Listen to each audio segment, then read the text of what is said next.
You were the person to tell me in year 7 that I had a moustache. Do you remember that? My name's Kim. I'm a blogger and presenter, and more than anything, I'm a massive feminist. Let me tell you something for free. Being a hairy woman is not easy. From as early as I can remember, I was always self-conscious of my hair, which I reckon I can pinpoint to a few reasons.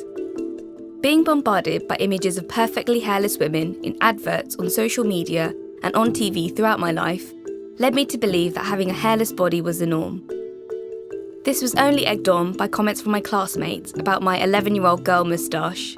Everyone seemed to be obsessed with hair removal, and I'd even butted heads with my own mum about it. I want to tell you how I felt when I said that to you that day. Mum.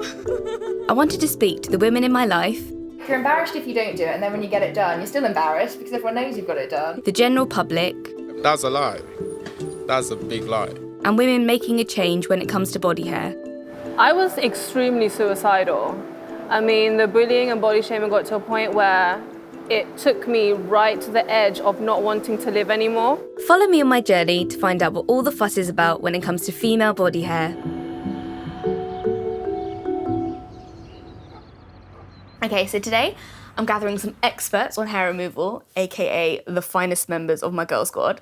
And I basically just want to find out why they remove their hair, why they don't remove their hair, how much they're spending on this, what heartache they've been through with hair removal, and basically just get an idea of if we're all going through the same thing, if we're all going through different things, and where we all match up. But first, let's take it back.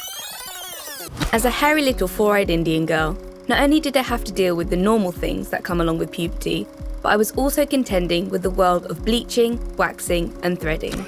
It all started back in year 7 when a boy in my class helpfully pointed out that I had a moustache, which led to me forever being self-conscious of my body hair. Recently, after an incident where my mum pointed out she could see my armpit hair, I was instantly defensive. It led me to write a blog about my frustration towards being shamed for my body hair. I wanted to speak to my mum about the whole episode. Right, mums, what do you think about this then? Gosh, I'm a bit nervous, but I want to just tell you how I felt when I said that to you that day. That inspired my blog. Yeah, I was actually really ashamed of myself afterwards that I'd upset you so much. Mum. Because, I just said it to you unthinkingly. And when I reflect back on what I said to you, it was an automatic response to whatever we're bombarded with from TV, from magazines, from the media. But I hadn't realised what an impact it was going to have on you. Just those few words I said to you. I was starting to understand how my mum's views were shaped in a time where hair removal was being shoved down your throat.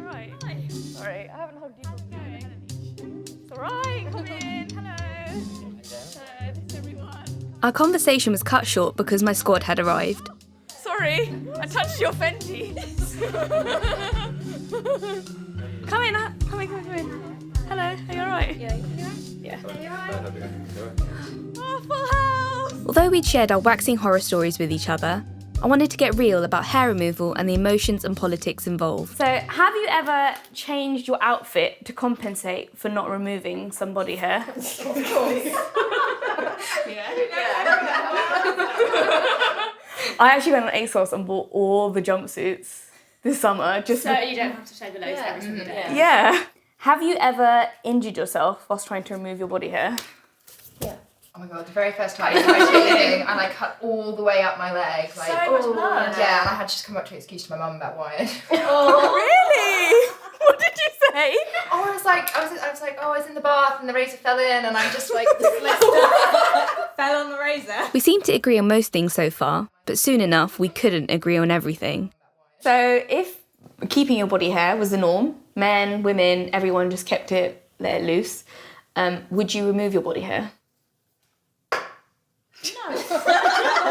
What? Why? Honestly, sometimes it's just preference. Some people, personally me, just like certain things to feel a certain way. Sometimes. Yeah, but it's just because you're used to it now. So if you'd never done it and no one around you had done it, then you wouldn't even think of it. getting a sharp blade and putting it on your legs, you wouldn't even consider doing it. It's only because you're programmed to think that this is the normal. You're embarrassed if you don't do it, and then when you get it done, you're still embarrassed because everyone knows you've got it done. Yeah, you're embarrassed in front of men, you're embarrassed in front of women, you're embarrassed at the salon, you're embarrassed at the doctors. So from here then, where would you like the attitudes towards like female body hair to go from here? I think starting with boys is good. I think it comes from the media. It has to be, you know, what you see has such a big impact on everything. Not just body hair. My big thing is like weight as well. Obviously, when you see loads of skinny girls, you know, it has an impact on you even if you don't think it does. I'm actually getting grey hairs. And like, what women do you see who embrace their grey hairs? It's kind of expected that you would dye your grey hairs as well. Guys don't. Guys, oh, you know, oh, silver fox. Oh God, he looks even better, blah, blah. It's everything you see in the media. So it needs to come from there to create a change. My sister was bringing up points I'd never given much thought to, and made me realise the scope of these issues. I had one final question about a huge topic that I wanted to throw at the girls. Do you think it's easier for girls now having like social media, or do you think it's harder? It's a bit of both.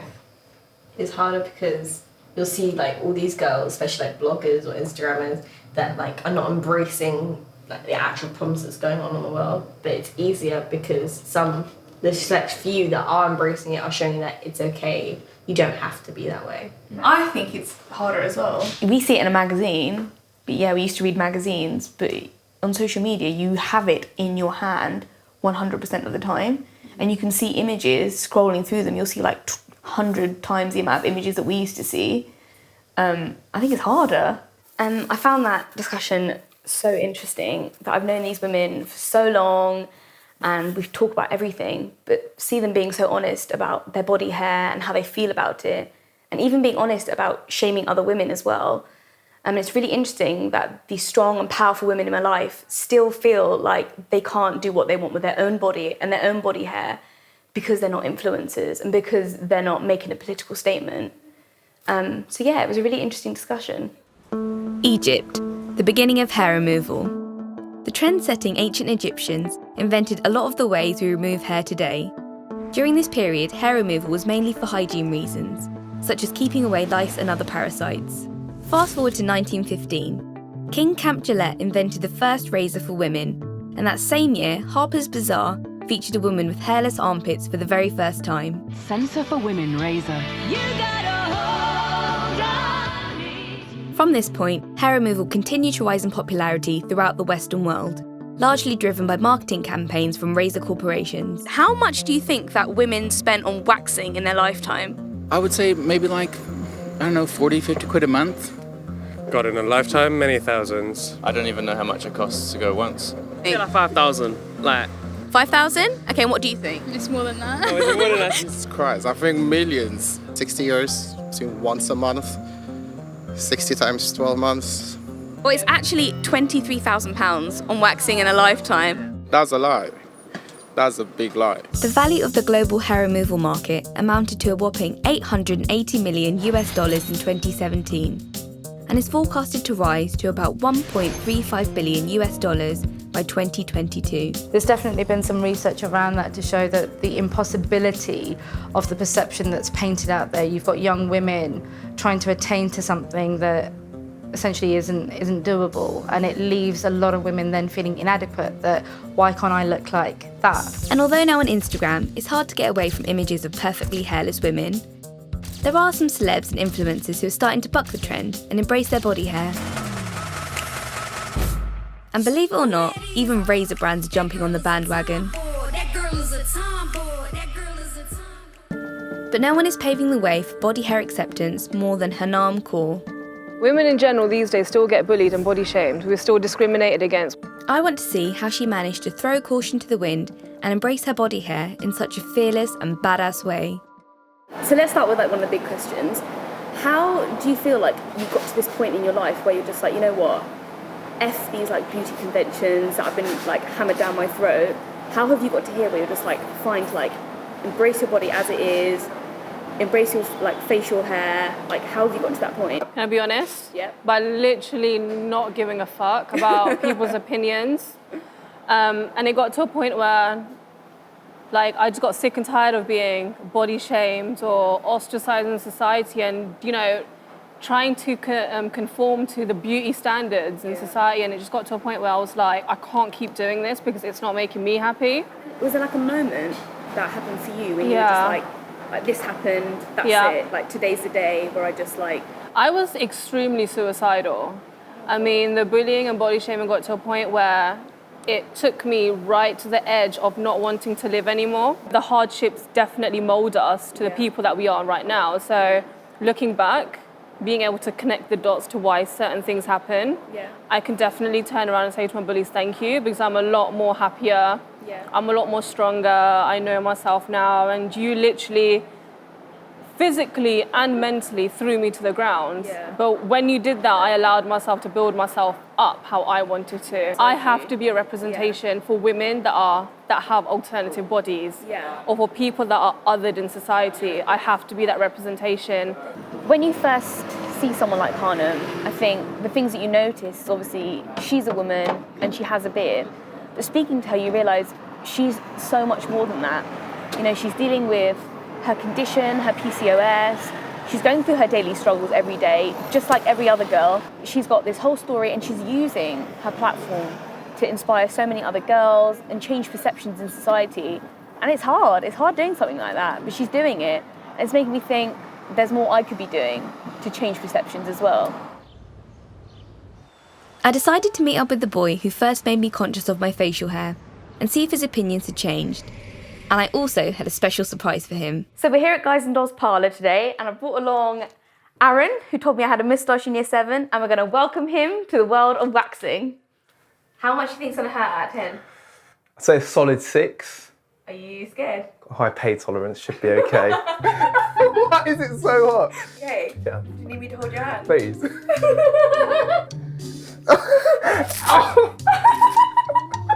Oh my god, wow, that is amazing! Look how smooth your leg is. Look, there's so much hair coming off, Aaron.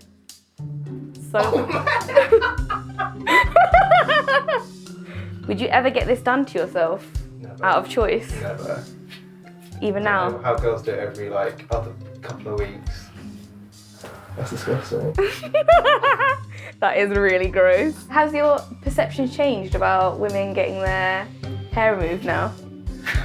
I can't really think to.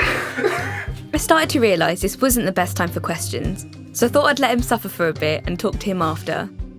You were the person to tell me in year 7 that I had a moustache. Do you remember that? I don't. All I remember from year 7 and you is you attempting to kick me in the balls. Might have been because you told me I had a moustache. Why do you think it's easy for like women's facial hair to be picked on, like when you're at secondary school? I think in year 7, you're just trying to be cool and be like one of the lads, get as many laughs. That's what it's all about, really. So why do you think your outlooks have changed? Obviously, I know this was a long time ago as well. Very long time. So just maturing, going through school, university, even in the work culture, you have to kind of be a lot more kind of sensitive to these things. And obviously, you've had like girlfriends and stuff like that as well. I've got sisters, I've had girlfriends, and you see it. Does that sort of thing bother you now? Oh, not even. Not at all. Not in the slightest. Do you think you sort of act a bit more sensitively when you're talking about those sort of issues with girls now? Oh, definitely, because I know the impacts that it has, especially like with you. You know, the basis of this documentary was from me saying that you had a moustache and you said that I don't remember. That's how trivial it was to me then. Yeah. However, it's such a big thing now. I felt really optimistic that Aaron's opinions had completely changed, and the good vibes kept rolling as Hanam invited me to see her speaking at a feminist festival, and I couldn't wait to see her in action. So we're here today at She Inspires Me Live, and we're here to listen to women who are going against the grain when it comes to not just their bodies, but also their lives. So I'm really excited to hear what they have to say. So let's go. Don't wait to have an X amount of followers on your Instagram page to raise your voice, you know. Like I said before, the slightest connection or the smallest connection that you have with one person can be enough. You can change that person's whole life. So you're amazing today. Thank you. Listening to you was fantastic. How do you feel the event went for you? Fantastic. The vibe was amazing. The women that I met and spoke to are also empowering. If that's the right word to say, they were all empowering. Yeah, so I couldn't even get to you at the end because so many women were coming up to you and feeling inspired by you. How does that make you feel? Fulfilled. You know, being able to speak to so many women, have them come up to me and talk to me, even hug me, you know, just to share that sort of connection really shows me that the path that I'm on is the right path and that I'm actually helping people and that my work's actually making an impact on their lives. And I don't even know them. Yeah. That's what's so amazing. Like, I don't know them. This is our first meeting. But to then hug someone and actually have tears come out of my eyes because the connection is so real, that's why I work. If you walk away with one thing from this, it should be, don't be part of the problem. Don't make people feel bad for something that you have no control over. Don't make young girls believe they're imperfect if they choose not to pour hot wax onto their skin. Don't be an arsehole if someone chooses not to care just because you do. It was amazing listening to all those inspiring women and hearing their stories. To be honest, it's really hard to give a shit about your hairy legs. Thanks for watching, guys. Do you give a shit about waxing your hairy legs? Comment your horror stories below and don't forget to subscribe for more.